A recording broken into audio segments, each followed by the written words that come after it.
Bismillahirrahmanirrahim. Assalamualaikum warahmatullahi wabarakatuh.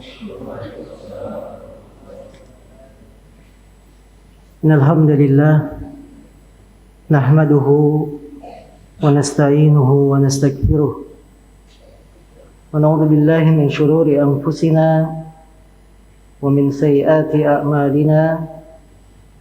Man yahdihillahu fala mudilla lahu wa man yudlil fala hadiya lahu. Asyhadu an la ilaha illallah wahdahu la syarika lah wa asyhadu anna Muhammadan abduhu wa rasuluhu la nabiyya ba'dah.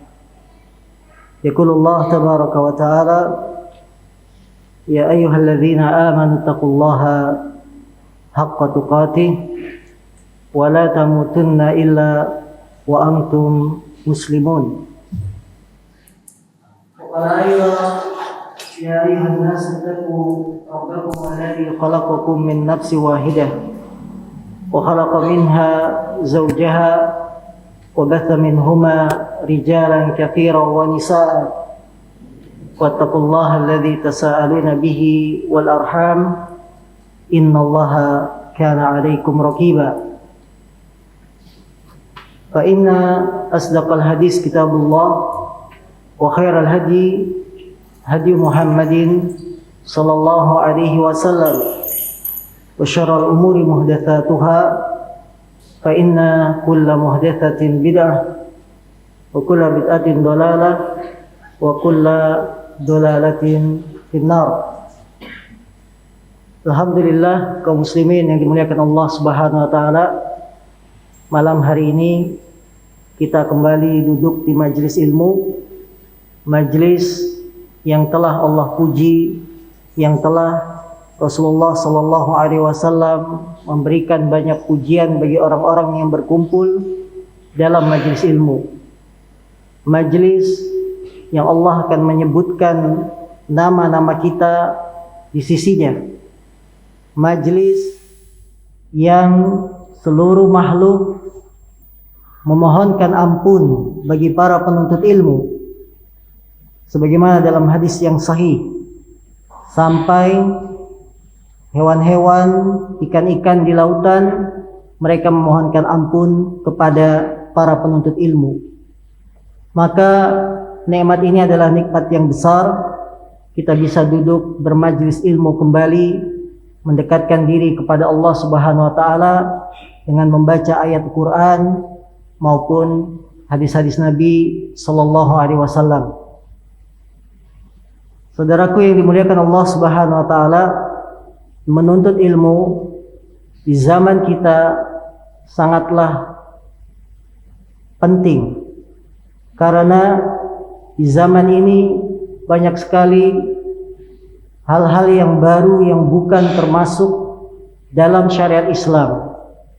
Maka dengan apa kita membedakan antara hal ini disyariatkan oleh agama kita dan dengan yang tidak? Tidak ada lain membedakannya dengan apa? Dengan ilmu. Ilmu agama yang sahih, yang diambil dari Quran dan sunnah Nabi sallallahu alaihi wasallam. Karena ilmu ini pelita bagi kita dalam menjalani agama, dalam menjalani kehidupan kita sehari-hari. Orang yang tidak berilmu, maka mereka akan semakin gelap jalannya. Mereka akan semakin dekat dengan kebatilan. Tapi orang yang berilmu, Allah naungi, Allah rahmati, ya. Kemudian Allah mudahkan jalannya menuju surga karena dia memiliki ilmu. Kenapa menuntut ilmu jalannya mudah ke dalam surga? Karena dengan ilmunya dia bisa beramal amalan apa yang bisa mendekatkan ke surga. Dengan ilmunya dia bisa tahu jalan surga dengan jalan yang bukan surga. Maka saudara-saudariku yang dimuliakan Allah SWT, bersyukurlah kita bisa terus belajar, terus menuntut ilmu. Saudaraku yang dimuliakan Allah, kita masih dalam masa pandemi. Sebagaimana badan kita jaga dengan makanan, dengan obat-obatan, vitamin, maka jiwa, hati ini pun harus tetap dijaga. Di antaranya dengan apa? Dengan ilmu. Karena ilmulah yang bisa menghidupkan hati. Ilmu agama itulah yang bisa menjaga keimanan kita. Alhamdulillah kita mendapatkan hidayah dari Allah. Maka hidayah ini diterangi dengan ilmu. Dirawat, disiram hidayah tersebut dengan ilmu. Kita harus istiqomah. Karena apabila seorang sudah mendapatkan hidayah, kemudian tidak dirawat hidayahnya, dia tidak belajar, tidak menuntut ilmu, tidak membaca Quran, tidak membaca hadis Nabi, maka hidayah ini akan hilang. Hidayah ini akan lari. Maka cara menjaga hidayah tidak ada lain kecuali dengan ilmu agama. Ilmu agama. Seorang apabila dia telah mendapatkan hidayah, kemudian dia jaga hidayahnya dengan ilmu, maka Allah akan tambahkan hidayah. Walladzina ihtadaw zadahum huda. Orang-orang yang mendapatkan hidayah, Allah tambah mereka huda, petunjuknya. Tapi ketika kita dapat hidayah, malah lari, tidak mau merawat hidayah, malah lari dari Quran, tidak mengamalkan sunnah, maka Allah biarkan kemana dia berlari. Allah biarkan kemana dia berpaling. Yaitu terbukti. Ketika seorang dapat hidayah, dia tidak mau menjaga hidayah ini, maka Allah biarkan kemana dia berjalan.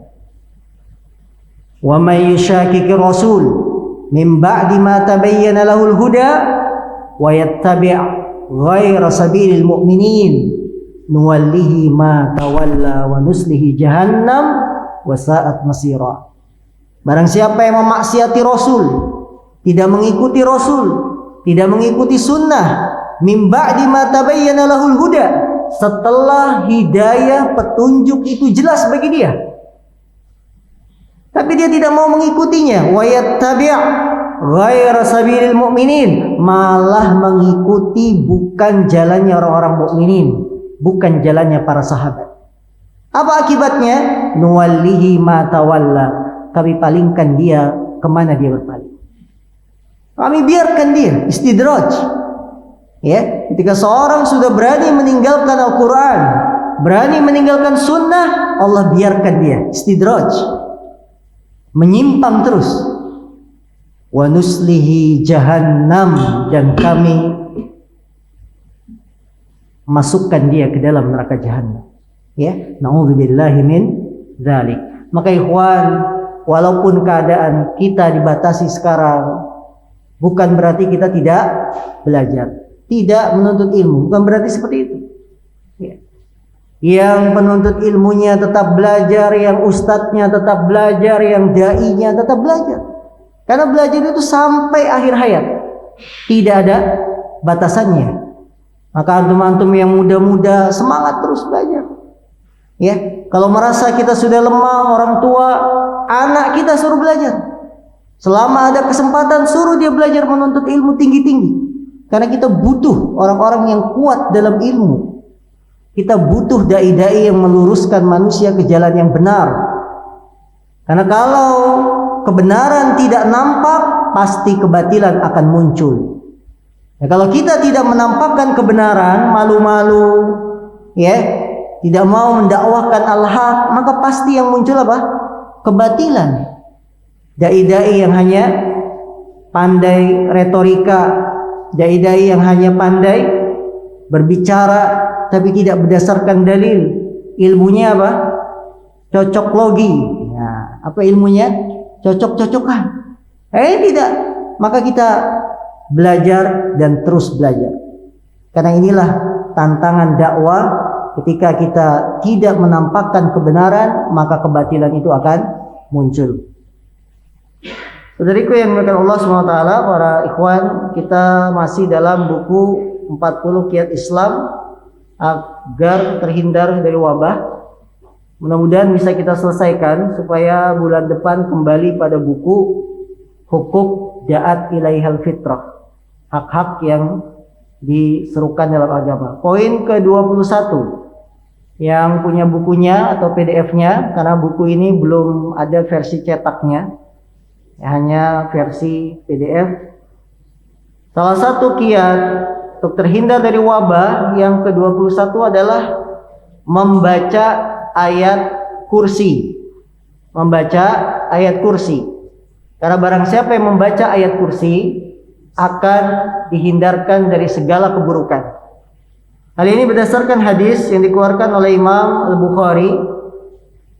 Rasulullah SAW bersabda, "Idza awaita ila firashika faqra ayat al-kursi, la yazala ma'aka minallahi hafizun, wa la yaqrabuka syaitanun hatta tusbiha."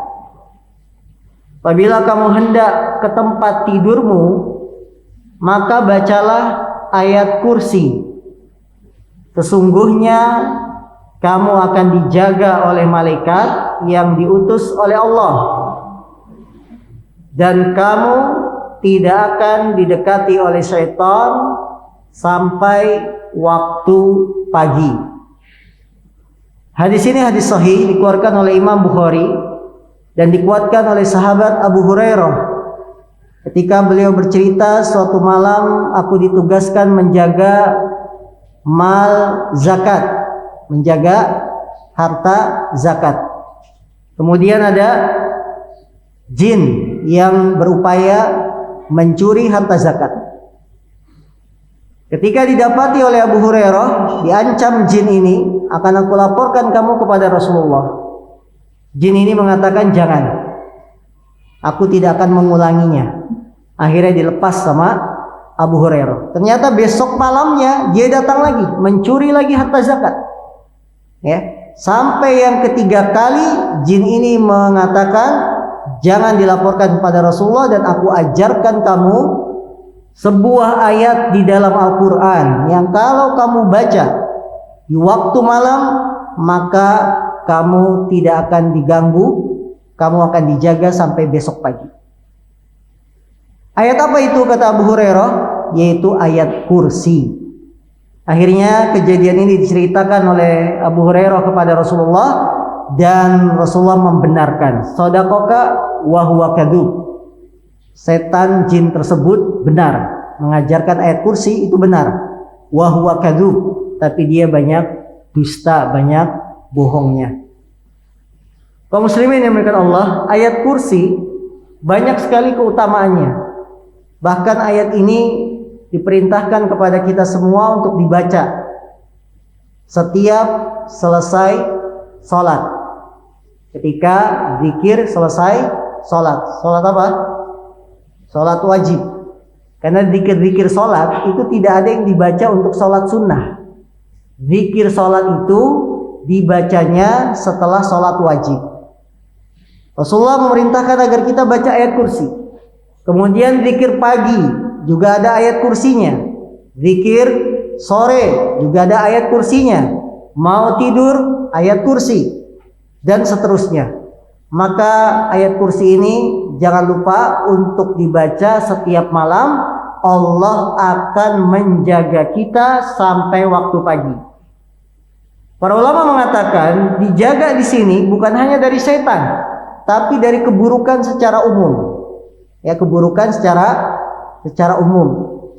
Karena itu bagi setiap muslim wajib hafal ayat kursi. Siapa yang belum hafal? Ada? Pak Arif? Hafidta? Hafal? Masya Allah. Ikra ayat kursi. Coba baca ayat kursi. Apa bunyinya? Subhana.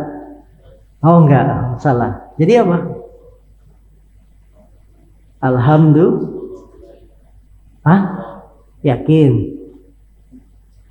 Yakin enggak kayak gitu awalnya? Awalnya apa ya? Dibaca kayak ini setiap habis salat. Allahu la ilaha wal hayyul. Terusin. Terus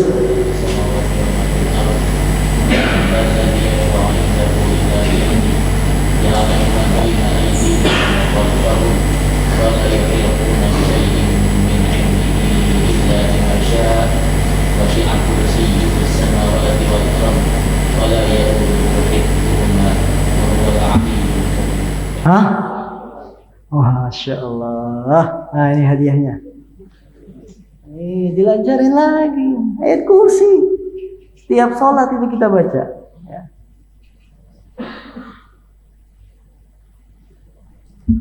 Baik, poin ke-22. Membaca 2 ayat terakhir surat Al-Baqarah. Berdasarkan hadis, man qara'a bil ayataini min akhir suratil Baqarah fi lailatin kafatah. Barang siapa yang membaca 2 ayat dari akhir surat Al-Baqarah di suatu malam, maka 2 ayat tersebut akan mencukupinya. Imam An-Nawawi mengatakan Allah akan mencukupinya dari bangun malam. Ada yang mengatakan mencukupinya dari gangguan setan, dan ada yang mengatakan dicukupkan dari keburukan. Kemudian kata Imam Nawawi, semua makna ini bisa diambil. Semua penafsiran ini bisa diambil. Jadi barang siapa yang membaca 2 ayat terakhir surat Al-Baqarah, Allah cukupkan. Maksudnya apa? Dicukupkan dari keburukan, dicukupkan dari gangguan setan, dan semuanya bisa diambil maknanya. Maka menjelang tidur ayat kursi, kemudian 2 ayat terakhir surat Al-Baqarah. Siapa yang bisa membacakan? Abu Saifi. Nah, hadiahnya lumayan. Fadal, Abu Saifi. Voucher. Voucher umroh. Nanti di karantina 14 hari di negara ketiga. Abu Saifi, ikra. 2 ayat terakhir surat Al-Baqarah. Bu Zaki nih. Oh. Kebanyakan libur kita itu ya. Mas, siapa namanya? Arif. Oh, sama. Tafadhal. Arif Sani. Arif yang kedua. Baca, Pak. 2 ayat terakhir surat Al-Baqarah. Mas, Pak siapa namanya? Pak? Pak Munawir. Naam. Itu nama kamus itu, Al-Munawwir. Baik, silakan Mbak. 2 ayat terakhir surat Al-Baqarah. Antum Mbak. Silakan.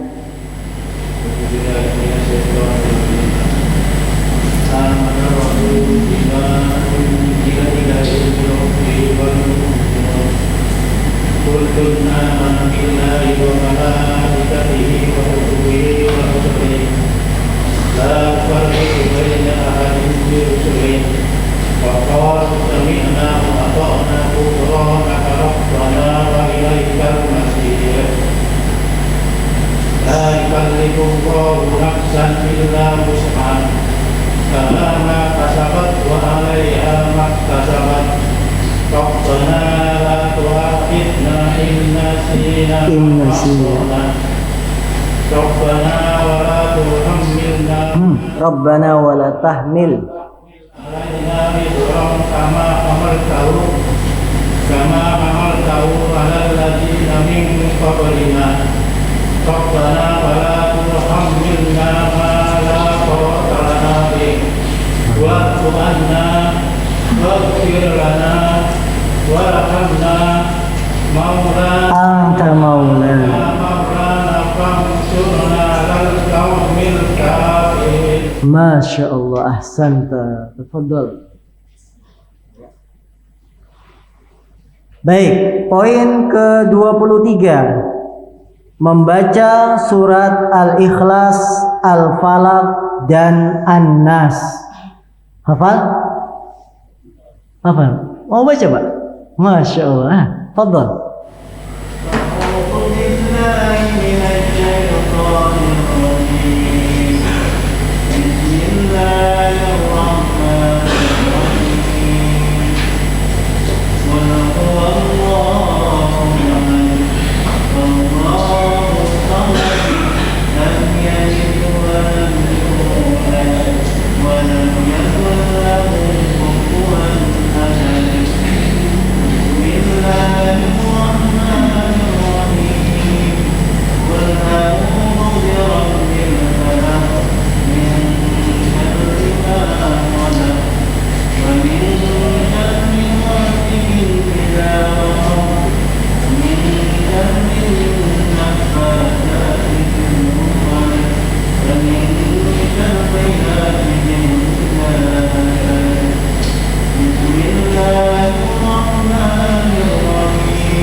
Masya Allah, jazakallah khairan. Baik, apa keutamaannya membaca surat Al-Ikhlas, Al-Falaq, dan An-Nas? Hubayb berkata, kami keluar pada satu malam yang hujan dan sangat gelap, mencari Rasulullah SAW agar mengimami kami sholat. Maka aku mendapatinya dan beliau berkata, katakanlah. Aku tidak mengucapkan sedikit pun. Kemudian beliau berkata lagi, katakanlah. Aku pun tidak mengucapkan apa-apa. Maka beliau kembali berkata, katakanlah. Maka aku menjawab, apa yang harus aku katakan? Rasulullah menjawab, katakanlah Qul huwallahu ahad dan 2 surat Al-Falaq dan An-Nas ketika sore dan pagi sebanyak 3 kali. Maka akan mencukupimu dari segala sesuatu. Lihat, Rasulullah SAW menganjurkan kita membaca 3 surat ini setiap pagi dan sore, masing-masing 3 kali. Balasannya Allah akan mencukupi kita dari segala sesuatu, termasuk wabah, penyakit, atau segala keburukan secara umum. Maka jangan hilangkan setiap ba'da subuh kita baca Qul huwallahu ahad, Qul a'udzu birabbil falaq, dan Qul a'udzu birabbin nas 3 kali. Ya, begitupun saat sore dibaca, dan habis maghrib juga kita baca. Ya, untuk habis maghrib baca surat ini kan berbeda dengan habis zuhur, berbeda dengan ba'da asar. Maka Allah akan mencukupimu dari segala sesuatu. Apakah itu keburukan, apakah itu penyakit, apakah itu wabah. Ini salah satu kiat Islam agar kita terhindar dari wabah. Ke-24, membaca doa perlindungan untuk anak. Ya, apabila kita punya anak, kemudian baru lahir, bacakan doa u'idzuki atau u'idzuka wa u'idzuka bi kalimatillahi tammah min syarri ma khalaq. Boleh. Aku lindungi engkau dengan kalimat-kalimat Allah yang maha sempurna dari kejelekan makhluk yang diciptakan. Sebagaimana kisah dalam Al-Quran, Allah SWT menceritakan surat Ali Imran ayat 36 sampai 37. Nanti dibaca di rumah tentang makna ayat ini. Ibnu Abbas berkata, Rasulullah mendoakan perlindungan untuk Hasan dan Husain. Beliau berkata, sungguhnya bapak kalian berdua dahulu mendoakan Ismail dan Ishak dengan doa a'udzu bikalimatillahi tammah min kulli syaitanin wa hammah wa min kulli ainin lamah. Ya. Sesungguhnya bapak kalian berdua dahulu mendoakan Ismail dan Ishak dengan doa, aku berlindung dengan kalimat-kalimat Allah yang sempurna dari setiap gangguan setan, binatang yang mengganggu, dan pandangan mata yang jahat. Ya, ini doa untuk perlindungan bagi anak-anak kita. Poin ke-25, membaca zikir keluar rumah. Maka ini harus kita baca, zikir keluar rumah, karena kita sering keluar. Apalagi sekarang pelonggarannya sudah mulai longgar. Kalau Anda tidak bawa masker, balik pulang ke rumah, maka bagi yang lupa baca doa keluar rumah harusnya balik lagi. Harusnya begitu. Iya enggak? Ya. Jadi kita lupa pakai masker, balik lagi. Perlindungan kita dari wabah secara agama, baca zikir ketika keluar rumah. Dari Anas bin Malik bahwasanya Rasulullah bersabda, "Idza kharaja rajulu min baiti, faqala bismillah, tawakkaltu 'ala Allah, la haula wa la quwwata illa billah, qala yuqalu hina idin hudita wa kufita wa wukita." Apabila seorang keluar dari rumahnya, kemudian dia membaca bismillah tawakkaltu 'ala Allah, la haula wala quwata illa billah, maka akan dikatakan pada orang yang membaca doa tersebut, engkau akan diberi petunjuk, engkau akan dicukupkan, dan engkau dijaga. Minimal kita ada usaha membaca doa ini. Kalau nanti misalkan terkena, ya, terpapar, Anda sudah dapat pahala. Kenapa? Karena sudah mengamalkan sunnah, sudah menjalankan zikir yang diajarkan oleh Nabi Muhammad sallallahu alaihi wasallam. Karena apa yang kita sampaikan berupa kiat-kiat ini hanyalah sarana, hanyalah wasilah yang menentukan seorang itu terkena wabah atau tidak, tetap berjalan dengan takdir Allah. Sekuat apapun penjagaan kita dari wabah, tetap berjalan dengan takdir. Ya, tetap berjalan dengan takdir. Ketika seorang memahami ini, iman kepada takdir, dia tidak akan mengeluh. Saya sudah prokes ketat, tapi kok kena juga, terpapar juga. Dia tidak akan mengeluh, karena itu hanya sarana. Prokes hanya sekedar wasilah. Yang menentukan terkena atau tidak adalah Allah Subhanahu wa ta'ala. Begitupun dengan zikir-zikir ini. Ketika kita baca, kita mengharapkan perlindungan dari Allah.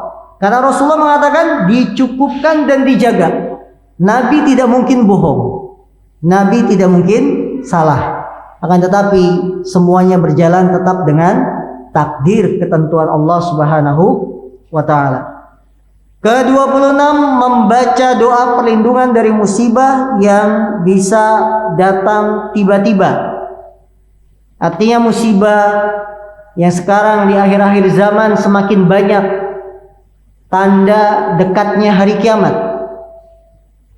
Dulu di zaman para sahabat, gempa bumi terjadi itu hanya ketika di zaman Umar bin Khattab. Pertama kali gempa bumi. Zaman Rasul tidak ada gempa bumi. Zamannya Umar bin Khattab pertama kali. Namun gempa bumi di akhir zaman sudah berapa kita hitung? Tidak terhitung. Tidak terhitung. Ya, karena musibah ketika mendekati hari kiamat akan semakin banyak. Dan dia datangnya tiba-tiba tanpa pemberitahuan. Gerhana bulan di zaman Rasul hanya terjadi satu kali. Karena gerhana itu fungsinya untuk menakut-nakuti manusia dengan azab Allah. Dan terjadi di zaman Rasul cuma satu kali. Karena itu cara sholat gerhana tidak ada perbedaan. Sepakat, karena cuma kejadiannya sekali. Zaman kita berapa kali gerhana terjadi? Sudah tidak terhitung. Karena sudah dekatnya hari kiamat. Nah, semakin banyaknya musibah yang datang tiba-tiba, berdoalah dengan doa yang diajarkan oleh Rasulullah. Man qala bismillah alladzi la yadurru ma ismihi syai' fil ard wala fis sama wa huwa samiul alim thalatha marrat lam tusibhu faj'atu bala'in hatta yusbiha wa man qala hina yusbih thalatha marrat lam tusibhu faj'atu bala'in hatta yumsiya. Barang siapa yang membaca doa bismillahilladzi la yadurruhu ma'asmihi syai'un fil ard wala fis sama'i wa huwas sami'ul alim sebanyak 3 kali, maka tidak akan ditimpa musibah yang datang tiba-tiba sampai dia pagi hari. Jadi kalau bacanya sore, dia tidak akan mendapatkan musibah yang tiba-tiba sampai pagi. Barang siapa yang membaca 3 kali di waktu pagi, maka dia pun tidak akan ditimpa musibah yang datang tiba-tiba di sore harinya. Apa doanya? Bismillahilladzi la yadurruhu ma'asmihi syai'un fil ard wala fis sama wa huwas samiul alim. Dengan menyebut nama Allah yang tidak ada yang bisa memadoroti syai'un, sesuatu apapun, tidak di bumi, tidak pula di langit. Wa huwas samiul alim, dan Allah Maha mendengar lagi Maha mengetahui. Ini pun termasuk zikir pagi sore yang kita baca agar terhindar dari yang namanya azab tiba-tiba, karena tidak ada yang tahu musibah itu datang seperti apa. Ya, dan sangat banyak sekali tiba-tiba kita mengalami pandemi seperti ini. Tidak ada yang mengira. Tidak ada yang mengira bahwa kita akan seperti ini. Maka selalulah berdoa kepada Allah agar musibah itu tidak datang dengan tiba-tiba. Yang ke-27, agar terhindar dari musibah dan wabah, membaca doa ketika melihat orang yang diuji dengan penyakit. Saudaraku yang dimuliakan Allah, termasuk sarana agar kita terhindar dari musibah dan penyakit, baca doa ini. Sebagaimana Rasulullah SAW mengatakan, man ra'a sahiba bala'in faqala alhamdulillahilladzi afani mimma ibtalaka bihi wa faddalani ala katsirin mimman khalaqa tafdila illa ufiya min dzalikal bala kainan makana ma'asha. Barang siapa yang melihat orang yang sedang diberi ujian, kemudian dia berdoa, alhamdulillahilladzi afani mimma ibtalaka bihi wa faddalani ala katsirin mimman khalaqa tafdila. Segala puji bagi Allah yang telah menyelamatkan aku dari musibah yang menimpamu dan benar-benar telah memuliakan aku dari makhluk lainnya. Maka yang baca ini, dia tidak akan ditimpa musibah tersebut, musibah apapun itu, semasa hidupnya, selama dia hidup di dunia. Jadi kalau antum nengokin orang sakit, atau kita datang ke rumah yang sedang terpapar COVID, kita doa ini, alhamdulillahilladzi afani mimma ibtalaka bihi wa faddalani ala katsirin mimman khalaqa tafdila.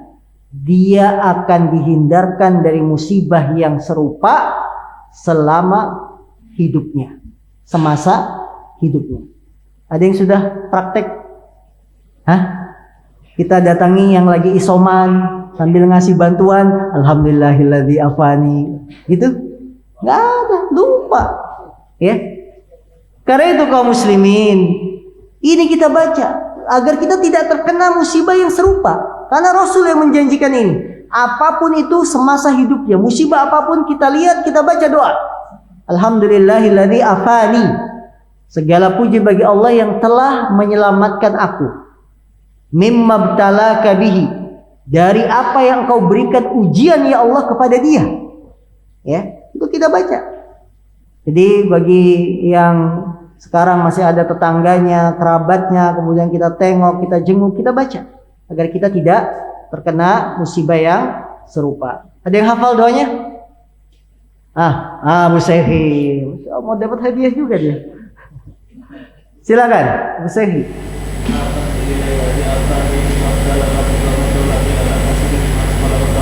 Masya Allah. Fadhal. Ke-28. Nah, kita mau menghabiskan ini sekitar 40 ya. Mudah-mudahan cukup. Poin ke-28, kiat terhindar dari wabah, berdoa ketika mengalami kesedihan, atau yang disebut dengan doa pelipur lara. Ya.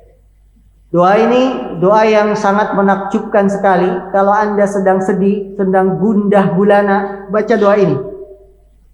Dan ini termasuk sebab kesedihan kita hilang. Kemudian kekhawatiran kita hilang dengan baca doa ini. Apa doanya? Dari Abdullah bin Mas'ud, bahwasanya Rasulullah bersabda, Maqala abdun qattu idza asabahu hammun wa hazanun Allahumma inni abduk wa banu abdik wa banu ammatik nasiyati biyadik madin fiyya hukmuk adlun fiyya qada'uk as'aluka bikulli ismin huwa lak sammaita bihi nafsak aw alamtahu aw anzaltahu fi kitabik aw alamtahu ahadan min khalqik aw ista'sarta bihi fi ilmil ghaibi indak anta ja'alal qur'ana rabi'a qalbi wa nura sadri wa jala'a huzni wa dhahaba hammi illa adhaballahu azza wa jal hammahu wa abdalahu makana huznihi farha. Tidaklah seorang mengalami kesedihan, kegundahan, kemudian membaca doa, ya Allah, sesungguhnya aku adalah hambamu, sungguhnya aku adalah hambamu, anak hambamu, anak hamba perempuanmu, ubun-ubunku berada di tanganmu, hukumanmu berlaku kepadaku, ketentuanmu kepadaku adalah adil. Aku mohon kepadamu dengan setiap nama yang engkau telah menamakan dirimu, yang engkau turunkan dalam kitabmu, yang engkau ajarkan kepada seorang dari makhlukmu, atau yang engkau khususkan untuk dirimu dalam ilmu gaib di sisimu. Hendaklah kau jadikan Al-Quran sebagai penentram hatiku, cahaya di dadaku, penghilang duka dan kesedihanku. Barang siapa yang baca doa ini, melainkan Allah akan hilangkan kesedihan, Allah hilangkan dukanya, dan Allah ganti dengan kegembiraan. Yang pernah terpapar COVID, bagaimana perasaannya? Hah? Kayak orang Abu Zaki, takut mati, deg-degan. Ngapa deg-degan? Ya, sedih, bahkan kayak linglung. Tahu linglung? Bingung mau ngapain? Sholat di rumah, tidak boleh keluar 14 hari. Masuk kamar, ruang tamu, kamar. Bingung, sedih, baca doa ini. Orang yang beriman, kesedihannya akan hilang. Dia tidak akan terasa, dia akan terima. Dia sibukkan dirinya dengan membaca Quran, dia sibukkan dirinya dengan zikir. Ini justru akan menambah imun kekuatan tubuhnya, dan itu terbukti. Ya, sekarang kadang-kadang antum kan takut ya, saturasinya berapa? Sekian, ternyata alatnya yang error. Ya, baca doa ini. Dilihat lagi kontrol apalagi selain saturasi. Yang biasanya turun mengkhawatirkan, panas, apalagi selain itu yang biasa dicek. Ya. Bingung, takut, gundah gulana, baca doa ini. Coba kita baca bersama-sama. Nanti dites siapa yang sudah hafal. Allahumma inni abduka wa banu abdika wa banu ammatika nasiyati biyadik madin fiyya hukmuk adlun fiyya qada'uk as'aluka bikulli ismin huwa lak sammaita bihi nafsak aw anzaltahu fi kitabik aw 'allamtahu ahadan min khalqik aw ista'sarta bihi fi ilmil ghaibi indak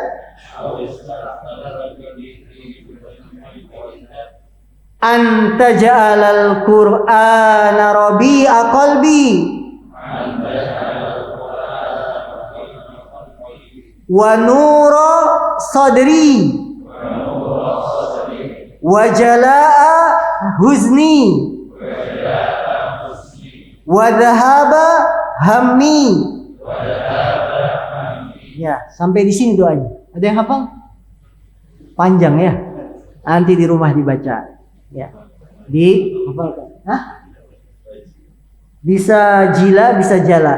Karena ikut wazan fi'al, bisa fa'al.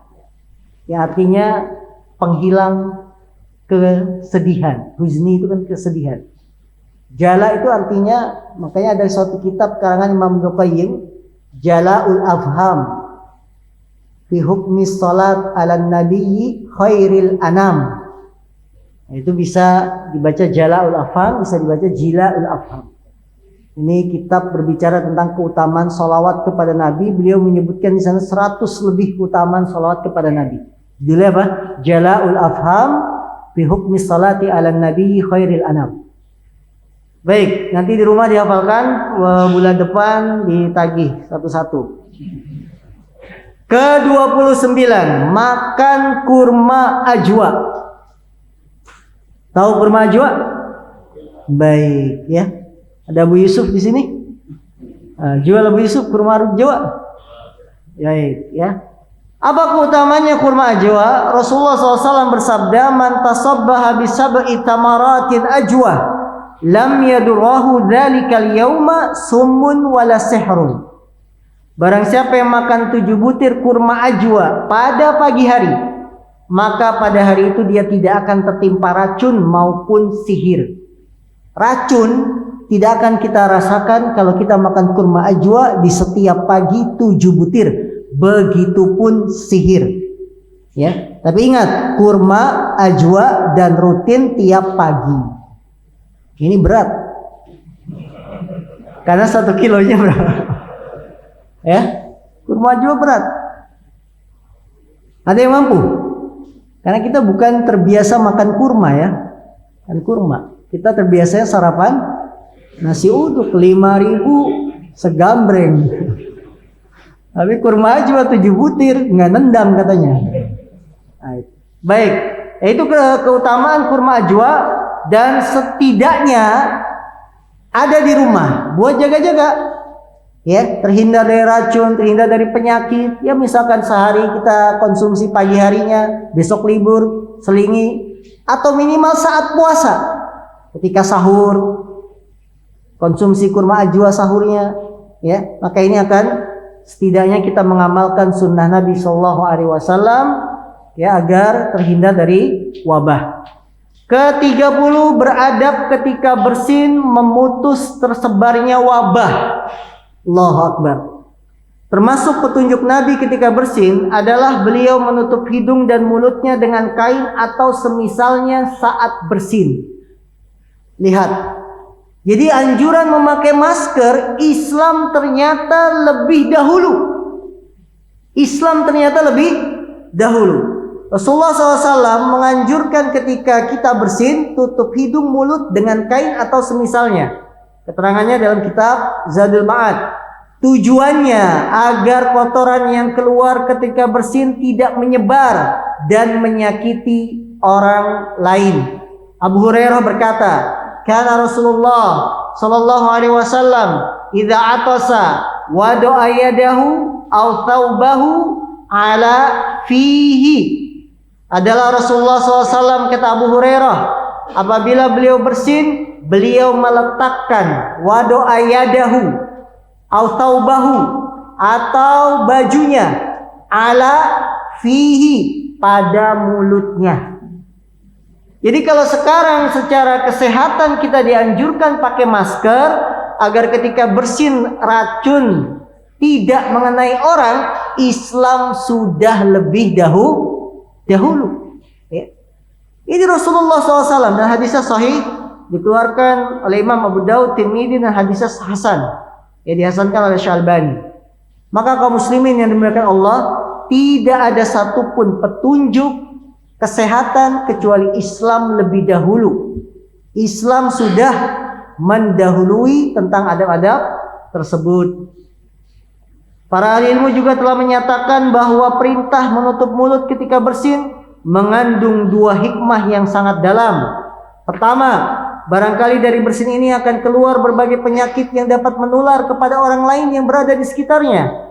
Kedua, mungkin akan keluar dari hidungnya sesuatu yang kotor dan menjijikkan yang melihatnya akan benci dan tidak senang. Maka apabila orang yang bersin menutup wajahnya, itu lebih baik untuknya. Ya, jadi Islam sudah lebih dulu menganjurkan kita untuk menutup mulut ketika bersin. Bersinnya tidak berarti ditahan, tidak dikeluarkan, cuma harus ditutupi agar tidak kemana-mana. Kemudian poin ketiga, berhias dengan adab minum mencegah tersebarnya wabah. Kalau tadi berhias dengan adab bersin, sekarang adab minum justru mencegah tersebarnya wabah. Apa adab minum? Rasulullah bersabda, "Idza syariba ahadukum fala yatanaffas fil ina." Apabila salah seorang di antara kalian minum, maka jangan bernafas di tempat minumnya. Jika kita minum, kemudian bernafas. Kenapa tidak boleh? Karena kalau kita bernafas di tempat minum, kotoran akan turun ke sini. Kemudian akan masuk kemana? Ke mulut. Kalau minum ini sisa, diminum orang lain, misalkan di rumah, ada anak, ada istri, tadi kita minumnya bernafas, maka kotorannya pun akan menyebar. Rasulullah SAW juga beliau mengatakan, dari sahabat Ibnu Abbas berkata, nahan nabiyyu anisyurbi min fisiqai. Rasulullah melarang minum dari mulut tempat minumnya. Jadi misalkan teko, kita dari langsung ujung tekonya, ceretnya, tidak boleh. Kenapa demikian? Satu, akan menyebabkan masuk air begitu banyak ke rongga mulut sehingga membahayakan. Lihat orang kayak jagoan-jagoan zaman dulu, kendi, kalau zaman sekarang galon, tumpahnya seberapa itu? Banyak nggak? Banyak, ya, membahayakan. Kedua, barangkali dalam tekonya ada binatang yang berbahaya yang dia tidak ketahui, sehingga masuk mulut tanpa terasa, karena keluarnya deras, ya. Dan di situ ternyata ada kotoran. Ini hikmahnya kenapa Islam melarang meminum langsung dari mulut teko. Atau mungkin dalam teko itu ada kotoran yang tidak terlihat sehingga membahayakan perutnya.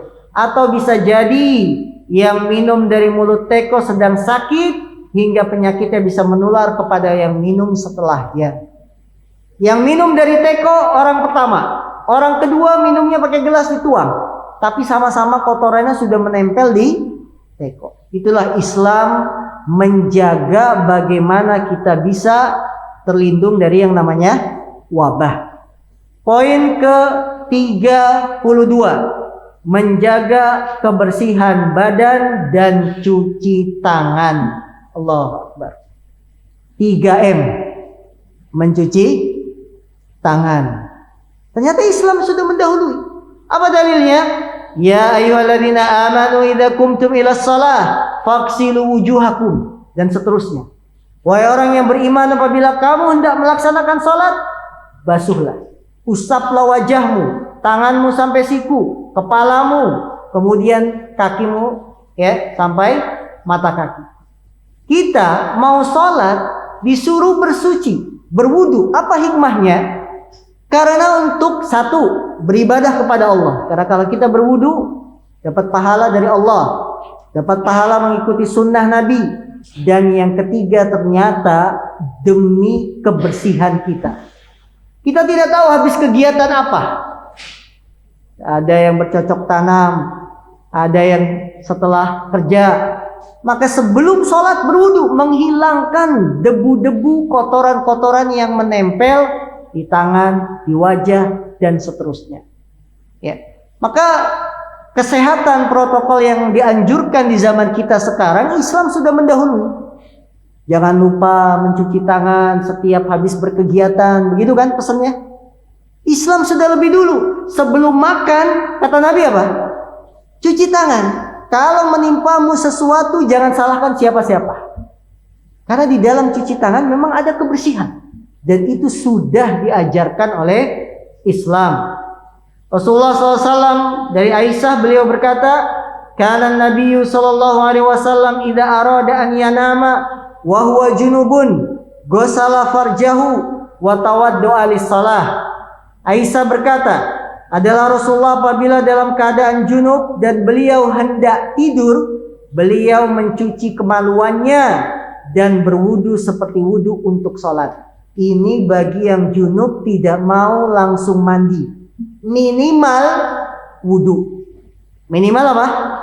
Wudu. Bersihkan kemaluan, berwudu. Kenapa? Demi kebersihan. Bagaimana air mani yang menempel harus hilang. Ya, bagaimana kita berwudu dalam keadaan suci, ya. Maka syariat Islam adalah syariat yang indah.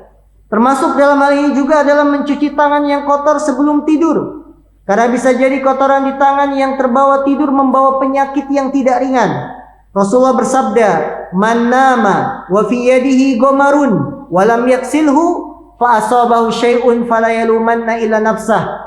Barang siapa yang tidur sedangkan di tangannya masih tertinggal sisa-sisa makanan dan tidak mencucinya, kemudian dia tertimpa sesuatu, maka janganlah dia mencela kecuali dirinya sendiri. Allahu Akbar. Syariat mencuci tangan, berwudu sebelum tidur. Kemudian juga Rasulullah mengatakan, "Idza staiqadha ahadukum min naumih fala yaghmis yadahu fil ina hatta yaksilaha talatan fa innahu la yadri aina batat yaduh." Apabila salah seorang di antara kalian bangun tidur, maka janganlah dia memasukkan kedua tangannya ke dalam bejana sampai dicuci terlebih dahulu sebanyak 3 kali, karena dia tidak tahu di manakah kedua tangannya bermalam. Kesimpulannya kaum muslimin, bahwa protokol kesehatan cuci tangan dan lain-lain semuanya sudah didahului oleh Islam.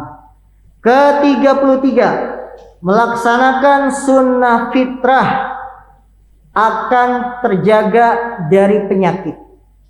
Sunnah fitrah: cukur kumis, melihara jenggot, bersiwak, potong kuku, mencukur bulu ketiak, mencukur bulu kemaluan. Semuanya ini demi kebersihan.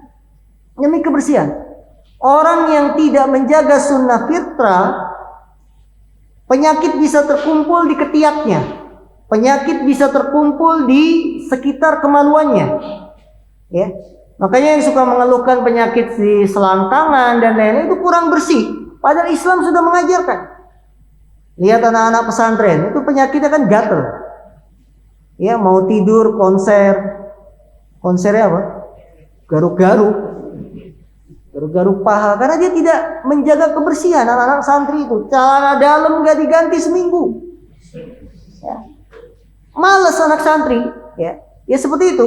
Nah, ini Islam sudah mendahului bagaimana sunnah fitrah ketika diamalkan menjaga dari penyakit. Dengan demikian para ikhwan, antum jangan jorok, tampakkan nikmat Allah.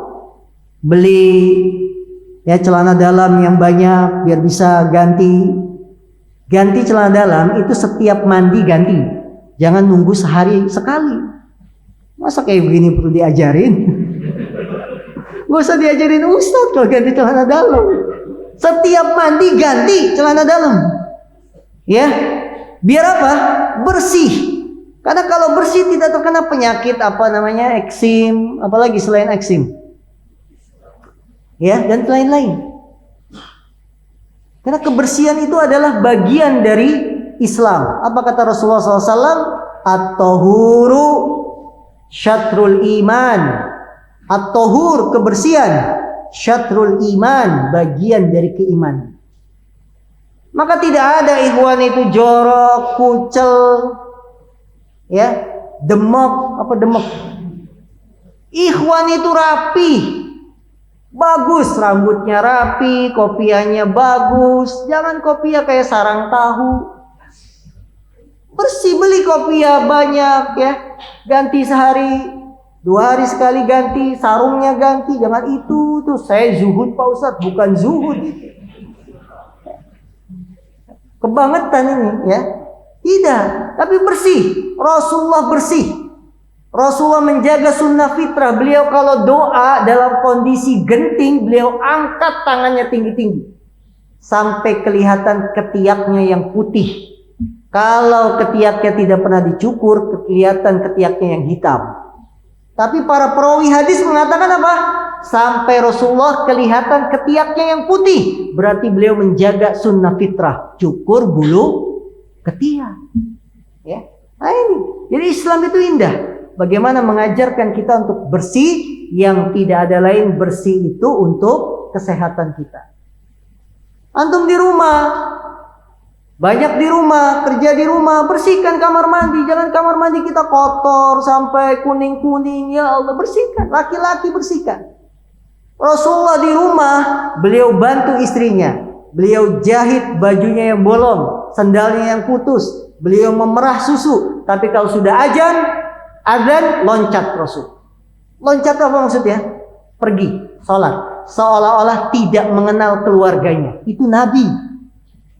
Jadi beliau itu kalau di rumah bantu keluarga. Tapi kalau sudah panggilan adzan, beliau nggak peduli itu istri, itu anak, berangkat. Nah, itu Rasulullah. Ya, maka kita sebagai umatnya Nabi Shallallahu Alaihi Wasallam tirulah beliau yang menjaga kebersihan, membantu keluarga dan seterusnya. Ke-34, menutup bejana dan tempat minum. Menutup bejana dan tempat minum. Rasulullah bersabda, "Ghattau al-ina'a wa auqi'u as-siqa'a fa inna fis sanati lailatan yanzilu fiha waba la yamuru bi ina'in lam yughatta aw siqa'in lam yuka illa waqa'a fihi min dzalikal waba." Tutuplah tempat makanan dan minuman kalian, karena sesungguhnya dalam setahun ada satu malam yang wabah penyakit diturunkan. Tidaklah wabah itu melewati tempat makanan dan minuman yang terbuka kecuali akan hinggap di dalamnya. Allah. Ya. Jadi Rasulullah mengatakan ada dalam satu tahun satu malam wabah itu turun. Kalau wabah ini lewat di tempat makanan minuman terbuka tidak ditutup, dia hinggap di dalamnya. Sehingga ketika hinggap di makanan, besok paginya kita makan, terkena wabah penyakit. Atau minumannya kita minum, terkena wabah penyakit. Karena itu sebelum tidur, periksa meja makan kita. Makanan apa yang masih ada? Taruh di lemari. Taruh di lemari es. Tutupi dengan apa? Tudung. Ya, saji. Kalau nggak punya tudung saji, tutup piring ketemu piring. Bisa? Bisa. Ya. Yang penting ditutup. Karena kata Rasulullah ada satu malam turun wabah ketika melewati tempat makanan minuman terbuka, wabah itu akan hinggap. Ya, itu benar bahwa wabah itu ada memang. Wabah itu akan terjadi. Maka kalau sampai sekarang masih ada yang tidak percaya corona, ini akalnya mau taruh di mana? Karena kenyataan sudah terlihat, korban sudah ada, sesuatu yang terjadi aktual, kemudian kita ingkari, ini berarti perlu dipertanyakan kesehatan akalnya. Dan Imam Ibnu Qayyim memberikan faidah dalam kitabnya Zadul Ma'ad. Karena satu tahun ada satu malam diturunkan wabah, maka kata Imam Ibnu Qayyim, obat wabahnya adalah makan buah-buahan yang lagi musim. Itu obatnya. Makan buah-buahan yang lagi musim di daerah tersebut. Ya, beliau menyebutkan ini dalam kitab Zadul Ma'ad jilid kelima. Karena kitab Zadul Ma'ad jilid kelima itu khusus tibun nabawi. Ya, pengobatan nabawi. Jadi kalau lagi ada buah musim, beli. Di situ penangkal wabah. Sekarang kita lagi musim buah apa? Duren. Berat kalau duren. 35 isinya 50. Ya. Nggak ada yang lain. Mangga nggak mangga? Mangga belum matang. Jadi kalau lagi musim, yang mampu. Apa yang mampu? Beli. Karena ada buah yang tidak musim. Setiap hari ada. Buah apa itu? Pisang. Apa lagi? Pepaya. Itu bukan musim. Yang lagi musim itu yang kita beli. Ya walaupun boleh untuk kesehatan makan buah-buahan ya silakan saja. Timun suri mau Ramadan. Baik ya, lagi musim dibeli. Itu akan mencegah yang namanya wabah penyakit. Ke-35, berbuat kebaikan akan tercegah dari keburukan. Allahu Akbar. Dari Anas bin Malik bahwasanya Rasulullah bersabda, "Sana'iul ma'ruf taki masari as-su wal afat wal halakat wa ahlul ma'ruf fid dunya hum ahlul ma'ruf fil akhirah." Orang yang berbuat kebaikan akan terjaga dari peristiwa buruk, kecelakaan dan kebinasaan. Orang yang berbuat baik di dunia, mereka adalah orang yang baik di akhirat. Lihat, berbuat kebaikan terjaga dari peristiwa buruk, kecelakaan dan kebinasaan. Maka kaum muslimin jangan bosan kita menjadi orang pembuka kebaikan. Jangan bosan untuk menjadi orang baik, karena ini bisa menjaga diri kita. Dan itu sudah ditegaskan oleh Nabi, ihfadillah yahfadka. Jagalah agama Allah. Salat, meninggalkan larangan, ini kan orang baik. Sedekah, bantu orang, yahfadka, Allah jaga kamu. Umum, dijaga fisiknya, dijaga keluarganya, dijaga anaknya, dijaga hartanya, dijaga waktunya dan seluruhnya. Yahfadka, Allah akan menjagamu. Nabi di sini menegaskan orang yang berbuat kebaikan terjaga dari peristiwa buruk, kecelakaan dan kebinasaan.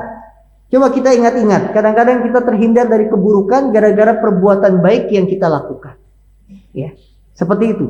Sampai Rasulullah mengatakan, orang yang baik di dunia, mereka adalah orang yang baik di akhirat. Al jaza'u min jinsil amal.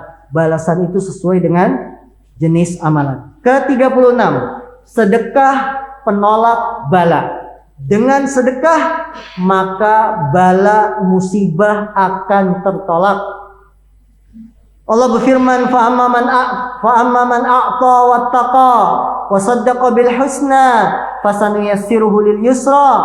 Adapun orang yang memberikan hartanya di jalan Allah, sedekah, dan dia wattaqa, bertakwa, membenarkan adanya pahala yang baik, surga, wa saddaqa bil husna fasanuyassiruhu lil yusra, maka kami kelak akan menyiapkan baginya jalan yang mudah. Sedekah penolak bala. Maka sedekah itu punya pengaruh yang sangat menakjubkan. Menolak musibah, mendatangkan keberkahan dan seterusnya. Maka Rasulullah SAW mengatakan, ittaqin nar walau bisyikki tamrah. Jagalah diri kamu dari api neraka walaupun dengan sebelah butir kurma. Bukan satu kurma, tapi sebelah butir kurma bisa menjaga dari api neraka. Dalam hadis yang lain Rasulullah mengatakan, as-sadaqatu tudfi'ul khati'ah kama yudfi'ul ma'u an-nara. Sedekah itu menghapuskan dosa sebagaimana air memadamkan api. Ya. Maka sedekah banyak. Dan sedekah tidak harus besar. Yang penting adalah keikhlasan kita. Bagaimana seorang yang bersedekah sedikit tapi ikhlas? Alhamdulillah. Sedekah banyak, ikhlas? Alhamdulillah. Dengan demikian Islam tidak melarang kita untuk kaya. Islam membolehkan kita kaya, silakan. Tapi ingat haknya. Di dalam rizki yang kita punya, harta yang kita miliki, di sana ada hak-hak orang miskin. Jadi Islam tidak melarang kita kaya. Kalau kita kaya banyak membantu, berjuang di jalan Allah, membangun masjid dan seterusnya, ini sangat terpuji. Yang tercela kaya tapi tidak mengeluarkan hak-hak yang dimiliki oleh orang miskin, orang fakir. Bagaimana kalau kita tidak memiliki kekayaan, tidak bisa sedekah? Sedekah pintunya terbuka lebar, bukan hanya dengan uang. Kamu membawakan, kata Rasul, barang dagangan orang ke kendaraannya, sedekah. Kamu senyum di depan saudaramu, sedekah. Ya. dan seterusnya. Kamu mendatangi istrimu, sedekah. Betul? Sedekah luas. Maka sedekah itu akan membawa kebaikan dan menolak bahaya. Ke-37, menjauhi makanan haram. Menjauhi makanan haram. Rasulullah SAW bersabda, Inna Allah anzala da'a wa dawa'a wa ja'ala likulli da'in dawa'an fatadawau wa la tatadawau bil haram. Sungguhnya Allah menurunkan penyakit dan obatnya, dan menjadikan setiap penyakit ada obatnya. Berobatlah kalian dan jangan kalian berobat dengan sesuatu yang haram. Ini menunjukkan kita tidak boleh mengkonsumsi yang haram, termasuk dalam hal berobat. Karena kalau yang haram itu bisa menyembuhkan, ada manfaatnya, tentu Allah tidak akan haramkan. Ini kaidahnya. Sesuatu yang Allah haramkan pasti itu buruk. Pasti buruk. Kalau dia ada manfaatnya, tentu Allah tidak akan mengharamkannya. Maka dalam hal pengobatan tidak boleh menggunakan yang haram, apalagi mengkonsumsi makanan haram. Dan zaman kita sangat banyak sekali orang-orang yang jualan makanan-makanan haram. Sate kodok ada? Ada. Ya ada. Kemarin saya khutbah Jumat lewat kawasan, tulis tersedia sate suiki. Ya, suike. Sate kodok. Nah, ini haram hukumnya. Tidak boleh karena kodok termasuk binatang yang dilarang untuk dibunuh. Ya, semua binatang yang dilarang dibunuh haram dimakan. Kemudian yang lain-lain. Ya, bagaimana ketika dalam kondisi seperti ini, pandemi, banyak yang tidak mengindahkan norma-norma Islam ketika berjualan. Apapun dijual, sekalipun haram, ini tidak boleh. Dan kita sebagai seorang muslim harus berhati-hati mengecek makanan kita, apakah halal ataukah tidak. Ke-38, termasuk kiat menghindari wabah, tidak berjabat tangan. Prokes tidak ini? Menghindari jabat tangan, prokes. Hal yang demikian karena khawatir tertular penyakit dan wabah. Dari Amr bin Syarid, dari bapaknya, dia berkata, kana fi wafdi Thaqifin rajulun majdhum fa arsala ilaihi an-nabiy sallallahu alaihi wasallam, inna qad bay'naka farji'. Ketika datang utusan dari Bani Thaqif, ada seorang yang sedang terkena penyakit lepra, maka Nabi berkata, sungguh kami telah membaiatmu, maka pulanglah. Nabi tidak menjabat tangan ketika baiat, karena ada yang terkena penyakit lepra. Ucapan Nabi, sungguh kami telah membaiatmu, maksudnya adalah dengan ucapan tanpa berjabat tangan ketika mengucapkan janji baiat. Jadi tidak berjabat tangan ketika orang sedang tertimpa penyakit menular. Ini sudah diajarkan oleh Islam, boleh. Ya. Bagi yang yakin tidak ada masalah, juga tidak ada masalah, asalkan tawakalnya kuat. Jadi prokes kita tidak berjabat tangan dan lain-lain itu sudah ada dari Islam, sebagaimana dari Rasul SAW. Ke-39, hati-hati berinteraksi dengan orang yang tertimpa penyakit menular. Di antaranya Rasulullah SAW, beliau bersabda, la yuridanna mumridun ala musih. Janganlah unta yang sakit digabung dengan unta yang sehat. Maka karantina kesehatan, ini dasarnya. Unta yang sakit jangan digabung dengan unta yang sehat, karena akan menular. Begitu juga Nabi bersabda, firra minal majdhum kama tafirru minal asad. Larilah engkau dari penyakit lepra seperti engkau lari dari singa. Maka kita tidak bergaul dengan orang yang sedang sakit, sudah didahului oleh Islam. Ya. Bagaimana sekarang kalau saya yakin gak ada masalahnya? Bergantung pada masing-masing. Karena menularnya penyakit itu bukan menular dengan sendirinya. Ada faktornya. Siapa? Allah. Allah yang membuat penyakit itu menular, bukan menular dengan sendirinya. Jadi kalau dikatakan adakah penyakit menular? Ada, tapi dengan izin Allah. Karena terbukti juga dalam realita Kadang-kadang binatang dicampur antara yang sakit dan sehat, dia tetap sehat. Yang menunjukkan Allah lah yang menentukan menular, dia terkena atau tidak. Namun kita tetap menempuh jalannya, lari dari penyakit lepra sebagaimana engkau lari dari singa. Ya. Jadi kalau sekarang ada yang mengatakan saya tidak takut corona, malah corona datangkan sini. Ya, apalagi yang kena penyakit sini saya peluk. Bukan begitu. Kalau begitu datangkan saja singa.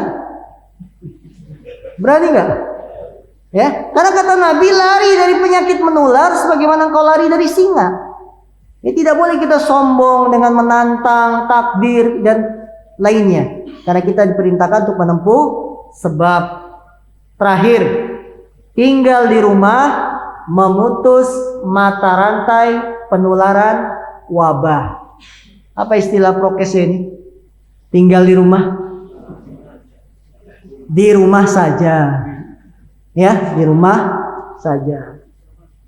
Isoman dan lain-lain, dikeluari mobilitasnya. Kita baca hadisnya dari Abdullah bin Abbas bahwasanya Umar bin Khattab pergi ke Syam. Ketika telah sampai di wilayah Sarq, para pemimpin pasukan menemui Umar, yaitu Abu Ubaidah bin Jarrah dan kawan-kawan. Mereka mengabarkan kepada Umar bin Khattab bahwa di Syam sedang terjadi wabah. Maka Umar memutuskan untuk kembali pulang bersama rombongan. Abu Ubaidah bin Jarrah bertanya kepada Umar, apakah kau lari dari takdir Allah? Umar menjawab, iya, kita lari dari takdir Allah menuju takdir Allah yang lain. Sekelas Umar bin Khattab. Dikabarkan bahwa di Syam sedang terjadi wabah, Umar putar balik, pulang ke Madinah. Tidak melanjutkan. Wahai Umar, kamu lari dari takdir? Iya, saya lari dari takdir menuju takdir berikutnya. Jadi kita tinggal di rumah bukan berarti takut dengan makhluk. Ngapain takut sama corona? Corona kan makhluk dari makhluk Allah, gitu ya. Iya, singa juga makhluk Allah, ngapain lari? Ya, bukan begitu, tapi kita diperintahkan mengambil sebab. Maka Abdurrahman bin Auf berkata, sungguh aku telah mendengar Rasulullah bersabda, fa idza sami'tum bihi bi'ard fala taqdamu alaihi wa idza waqa'a bi ardin wa antum biha fala takhruju firaran min. Jika kalian mendengar bahwa di suatu tempat ada wabah, maka jangan kalian datang ke tempat tersebut. Dan jika wabah turun di suatu tempat kemudian kalian berada di dalam, jangan kalian keluar karena lari dari wabah. Yang di dalam tidak boleh keluar, yang di luar tidak boleh masuk. Karantina wilayah. Atau istilah lain apa? Lockdown, ya. Nah, ini semuanya bahwa Islam sudah mengatur. Wallahu ta'ala a'lam. Baik, cukup sampai di sini. Ada pertanyaan? Sebelum pertanyaan masih ada kuis ya.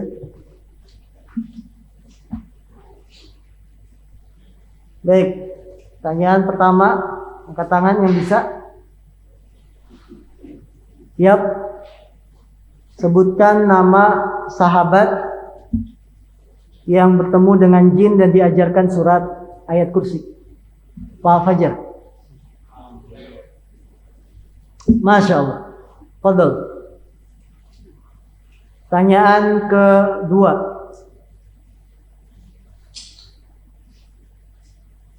Siapa nama sahabat gubernur di Syam yang berkata kepada Umar, di Syam sedang terjadi wabah? Nama sahabat. Jadi sudah disebutkan. Ya, Pak. Abu Ubaidah bin Jarrah. Masya Allah. Ini terakhir. Ya, pertanyaan. Baik. Mohon nasihatnya dalam pandemi ini, mana yang harus diikuti arahannya? Apakah arahan tenaga kesehatan atau ahli herbal? Ini dua perguruan yang beda jurusan. Karena masing-masing memiliki ilmu yang memang tidak bisa disatukan. Ilmu medis dengan ilmu herbal itu kan tidak nyambung ya, tidak ketemu. Siapa yang harus diperhatikan? Tergantung kepada siapa yang kita percaya keilmuannya. Karena Allah berfirman, fas'alu ahla dzikri in kuntum la ta'lamun. Bertanyalah kepada ahli dzikir jika kalian tidak mengetahui. Kesehatan bilang apa? Harus konsumsi obat yang ini. Herbal bilang ini. Tidak usah dibentrokkan. Tinggal kita pilih mana yang kita yakin. Ya. Kalau kita yakin ahli medis kesehatan, sudah kita ambil. Supaya cepat sehat, batuk cepat hilang, sesak napas hilang, ambil. Kalau sudah ngap-ngapan masih minum herbal, ya siap menanggung resiko seperti itu. Jadi kita memilih mana yang yakin, mana yang bisa cepat mendatangkan kesembuhan. Karena semuanya hanya wasilah. Semuanya hanya wasilah saja, ya. Dan kita diperintahkan mengambil wasilah sesuai dengan pengalaman kita, mana yang lebih sesuai dengan kondisi tubuh dan seterusnya. Apakah membaca hasbunallah wa ni'mal wakil juga boleh diucapkan ketika sedang drop atau sesak nafas? Boleh, karena ini zikir. Hasbunallah, cukuplah Allah sebagai penolong. Wa ni'mal wakil, boleh. Atau dengan membaca doa Dhunnun. La ilaha illa anta subhanaka inni kuntu minadz zalimin. Maha suci Engkau ya Allah, sungguhnya aku termasuk orang-orang yang banyak berbuat zalim. Atau Allahumma shfini antas syafi la shifaa illa shifa'uk. Ya Allah, sembuhkanlah aku, tidak ada kesembuhan kecuali kesembuhan darimu. Shifaan la yugadiru saqama, kesembuhan yang tidak meninggalkan sedikit pun dari penyakit. Allahumma la sahla illa ma ja'altahu sahla. Ya Allah, tidak ada kemudahan kecuali yang Kau jadikan mudah. Wa anta taj'alul husna idza syi'ta sahla, dan Kau menjadikan kesedihan, kesusahan itu apabila Engkau menjadikan menghendakinya maka menjadi mudah. Orang yang sesak itu kan susah. Maka minta kemudahan dari Allah Subhanahu wa taala. Sesak dengan mau melahirkan, dahsyat mana? Istri kita mau melahirin, pembukaan 1. Mana yang lebih dahsyat sakitnya? Melahirkan atau sesak nafas? Kalau sesak nafas, pikirannya sudah kemana? Bentar lagi meninggal nih, bentar lagi lewat. Kalau mau melahirkan, maka baca doa kemudahan dari Allah, minta kemudahan dari Allah. La ilaha illallah, ya, mengucapkan tahlil. Dengan kalimat ini semoga kita menjadi akhir kalimat yang kita ucapkan dalam kehidupan dunia. Artinya tetap tawakal kepada Allah, minta keberkahan dari Allah SWT, kemudahan agar penyakit-penyakit ini bisa kita lewati, disembuhkan, diangkat oleh Allah SWT. Baik. Kita akhiri dengan doa kafaratul majlis. Subhanakallahumma wa bihamdika asyhadu an la ilaha illa anta astaghfiruka wa atubu ilaik. Walhamdulillahirabbil alamin. Assalamualaikum warahmatullahi wabarakatuh.